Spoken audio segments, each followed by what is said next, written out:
is Acts 22, 1 to 22. Brothers and fathers, listen now to my defense. When they heard him speak to them in Aramaic, they became very quiet. Then Paul said, I am a Jew, born in Tarsus of Cilicia, but brought up in this city.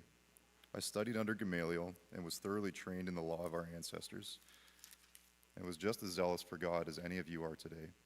I persecuted the followers of this way to their death, arresting both men and women and throwing them into prison, as the high priest and all the council can themselves testify. I even obtained letters from them to their associates in Damascus, and went there to bring these people as prisoners to Jerusalem to be punished. About noon, as I came near Damascus, suddenly a bright light from heaven flashed around me. I fell to the ground and heard a voice say to me, Saul, Saul, why do you persecute me? Who are you, Lord? I asked. I am Jesus of Nazareth, whom you are persecuting, he replied. My companions saw the light, but did not understand the voice of him who was speaking to me. What shall I do, Lord? I asked. Get up, the Lord said, and go into Damascus. There you will be told all that you have been assigned to do. My companions led me by the hand into Damascus because the brilliance of the light had blinded me. A man named Ananias came to see me. He was a devout observer of the law and highly respected by all the Jews living there. He stood beside me and said, Brother Saul, receive your sight. And at that very moment, I was able to see him. Then he said, The God of our ancestors has chosen you to know his will and to see the righteous one and to hear the words from his mouth. You will be his witness to all the people of what you have seen and heard. And now what are you waiting for? Get up and be baptized and wash your sins away, calling on his name. When I returned to Jerusalem and was praying at the temple, I fell into a trance, and I saw the Lord speaking to me. Quick, he said, leave Jerusalem immediately, because the people here will not accept your testimony about me. Lord, I replied, these people know that I went from one synagogue to another to imprison and beat those who believe in you. And when the blood of your martyr Stephen was shed, I stood there giving my approval and guarding the clothes of those who were killing him. Then the Lord said to me, Go, I will send you far away to the Gentiles. The crowd listened to Paul until he had said this. Then they raised their voices and shouted, Rid the earth of him, he is not fit to live.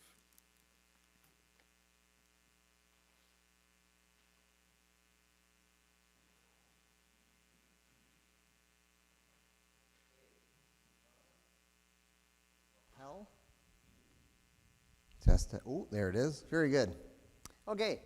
A ministry friend of mine once told me this story. He talked about how they were working with lay leaders within the congregation about future programming, and the discussion kind of centered around the idea that we need to be less confrontational in our evangelistic efforts. That was the thought that was kind of kicking around the group. They were trying to work out, how can we be less confrontational, less offensive in the evangelistic work that we do? We need to avoid offending people.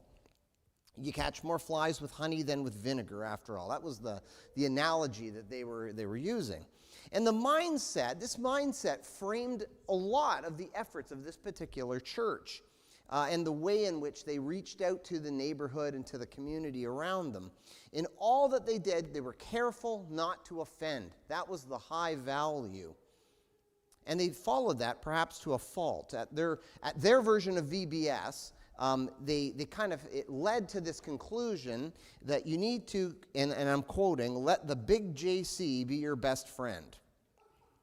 And no doubt they were thinking, surely no one would be offended by that. Well, I am, for one.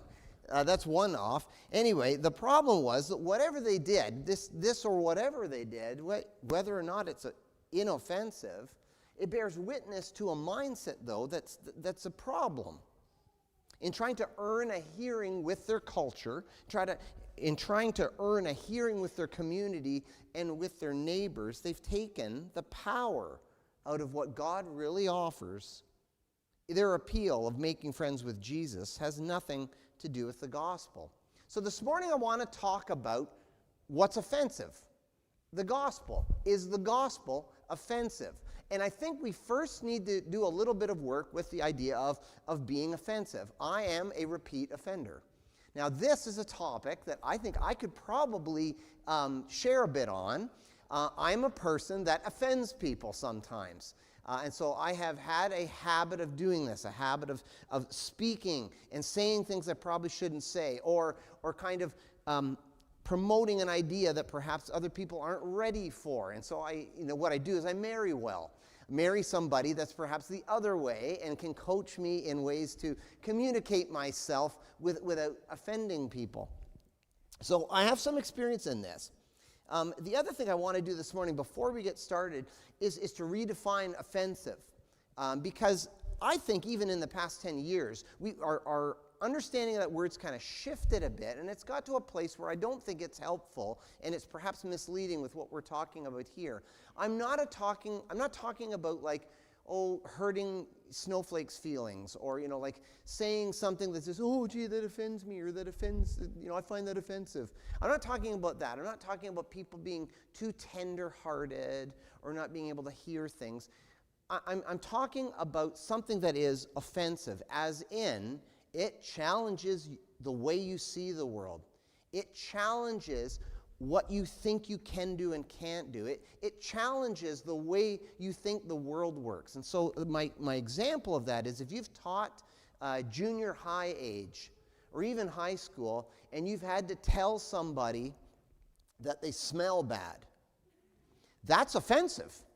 It's offensive to get into somebody's grill and tell them. It doesn't matter how nicely you tell them, but just to tell them, hey, as people grow, they start to smell. And so you'll need to shower maybe more than once a week. And there's this thing called deodorant. And it's really important. And let me explain how you use it. Like if you have had, hands up if you've had to explain to somebody how to use deodorant. All right, yeah, I see a couple teachers that are out there and they've put their hands up. That's what I'm talking about. I'm talking about offensive. And it's not offensive as in I hurt your feelings, though it might hurt your feelings to be told that you smell. I'm talking about your whole framework that you're working with isn't working, and it's jarring, and it somehow sets you on a different path. As we've mentioned over the past couple of weeks, the Apostle Paul has a problem with being offensive. The big question that I want to reflect on this morning, and it would come up on a slide in a presentation if I were doing something like that, so that you'll be reminded of this question as we go. Is the gospel inherently offensive? That's the question I want us to consider. And if so, what's the nature of the offense? So was Paul offensive in the sense that he was willing to challenge your understanding of the world in a way that you didn't necessarily like? Or did Paul just tick people off? Did Paul say things that were mean-spirited? Let's take a look at the story. So between last week's sermon and this week's sermon, we have the third missionary journey. And so we figure about 53 AD, Paul takes off from Antioch, and his intention was, I'm going to go through all the churches that I have previously been to and visit them and teach them and encourage them. And he lands in Ephesus, and he spends 3 years there. He stays in Ephesus and makes that his sort of base of operations, and we assume works out of that particular location, working out of Ephesus. He wrote the letters to the Corinthian churches from Ephesus. And then after Aquila and Priscilla arrive, and we read about that in Acts 18, verse 19, he continued on to Corinth.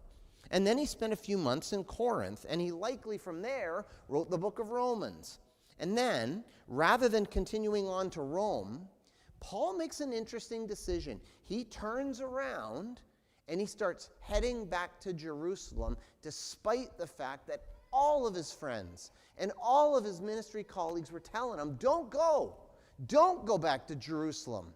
Don't go back. If you go back, you are going to be bound up. You'll be jailed. But he went anyway. And Paul arrived in Jerusalem in Acts chapter 21, verse 17. And he's greeted by James, and he's greeted by the other leaders of the church in Jerusalem. And then there's this really interesting exchange in Acts 21. And if I were to paraphrase it, it would sound something like this. James comes to Paul and says, hey, Paul, listen, we got a problem. Word here in Jerusalem is, and this is just what people are saying, I'm not saying this, but this is just what people are saying. People are saying that you are hanging out amongst the Gentiles with other Jews, of course, but you're hanging amongst the Gentiles, and you're telling these other Jews to turn away from Moses. And you're telling them not to sacrifice their children and not to live according to our traditions and our customs. So, like what are we going to do here? When they hear that you've arrived, this is going to become a problem. Now, I know none of this is true, right, Paul? So what about this? I got 4 guys. 4 guys here that are in the process of fulfilling a vow. And so why don't you demonstrate that you're still legit? Why don't you come alongside and pay these 4 guys' expenses, and then come along as they make an offering in the temple. You'll be in there actually following the traditions of our community. It'll be clear to everybody that you're still legit. Why don't we do that? And here, what I think James is trying to do is he's trying to keep the peace. He's just trying to keep from offending people. And on one hand, I appreciate that. But on the other hand, I sometimes wonder if it's not worth it. I sometimes wonder if maybe it's not going to necessarily have the impact you want or be enough. And as you heard in what Dana shared with us today, it ultimately didn't work. I also have to confess that this part of our story here in Acts, I really struggle with what James is doing, if I'm honest. It looks in the text like either James advises Paul poorly and tells him, hey, try this should be okay, and then it blows up. Or James did this to set him up to fail. And I can't tell which it is. I don't necessarily know. It's a mystery in the text. Now, it could very well be that what James is trying to do here is get a hearing in his community and get Paul to be able to share what he's actually teaching with these people that have a problem with him, and yet it all seems to fall apart. In the exchange that Dana read for us this morning, there's this remarkable point in the text. The crowd is outraged at one word. They followed Paul all the way to one word. And at that word, they were off. It was the word outsiders. So why did this word set off such an explosive opposition to Paul, even amongst Christians? For there were Christians in the crowd. The 4 men that were fulfilling this oath, they were Christians. After all, James was also a Christian. Paul had accompanied a bunch of them. Acts 6 tells us even by this point, some of the Pharisees had become Christians. I have heard this story many times, and I've always assumed that what's happening here in the text is racism. I've always just assumed it's racism, that the Jews heard he's going to outsiders, and they're like, we don't have any time for those kind of people. And it was some sort of a race-related kind of thing. And I don't think that's exactly it. I don't think it was simply that Paul accepts another ethnic group that we don't accept, and they don't think somehow that outsiders belong. I don't think that's it. For there were Africans and Greeks and Romans that were considered Jews. They had been circumcised if they're male. They had done the offerings. They had become proselytes to Judaism. And as long as you were circumcised and made the appropriate offerings and had that proselytic baptism, you were Jewish. To be a son or daughter of Torah meant you kept Torah. That's how you did it. First century people weren't not explicitly racist on the basis of skin color, much the way we are today. Now, of course, they had their own forms of racism, assumptions and values based on someone's ethnicity. Racism has a long, long history, and of course it's complex. But the early church, like today, had the problem of adopting some cultural values in their culture that didn't necessarily fit well with the gospel. When Paul used this word outsiders, when he said, I've been rejected by the Jewish community, and so now I've been told to go to the outsiders, Paul confirmed that he was preaching to Gentiles and to Jews on a level playing field, that they were equal members of the body of Christ, and this is what caused the outrage. This confirmed every fear that these Judaizers had. This confirmed every fear that even the Jewish Christians had. It offended every sensibility they had. For they, down in their hearts, loved that place of privilege that they had operated from, that they were God's chosen people, the Jewish nation. And they didn't want that to change. There was perhaps even an attitude of entitlement kind of built into it regarding the legacy of faith and their own sense of belonging to it. They were outraged by the simple fact that Paul had appealed to Gentiles straight up, without any modification, a group of people who weren't Jewish. They hadn't been circumcised or done the offerings or been proselytized. And Paul admitted it right here in the temple. He invited people who were totally outside the chosen people to then be welcomed into the community of Christ by nothing except the grace of God. And they found that offensive. It challenged their worldviews. It told them that their way of doing life wasn't going to work anymore. The offense of the gospel, here in Acts chapter 22, is not just an ethnocentric identity that's somehow been challenged. The offense of the gospel is that it's free, that it's received by grace through faith, and not by works lest anyone should boast. It's a gift from God. And that was offensive. In one of Paul's first letters, the letter he wrote to the Galatian churches, he chides the Jewish Christians in those communities about returning back to the Jewish law and trusting it after being set free from it by the grace of Jesus. Some in Galatia were trying to cover up for Paul. They were trying to say, no, listen, Paul's not saying you don't have to be circumcised. You can still get circumcised. It's okay. It's a Jesus and kind of thing. There were people in the Galatian churches trying to sort of soften the offense of Paul's message within the community. They were trying to cover for him and avoid offense. And by doing so, they contradicted what Paul taught. And Paul says at the end of the book in Galatians 5, 11 and 12, brothers and sisters, if I'm still preaching circumcision, why am I still being persecuted? In that case, the offense of the cross has been abolished. As for these agitators, I wish they'd go the whole way and emasculate themselves. There's so much to say about that sentence. We're just going to move on. Paul says to add circumcision to the gospel, Jesus and anything, removes the power of God from salvation. For Jesus plus anything equals nothing. Would have looked really good right there.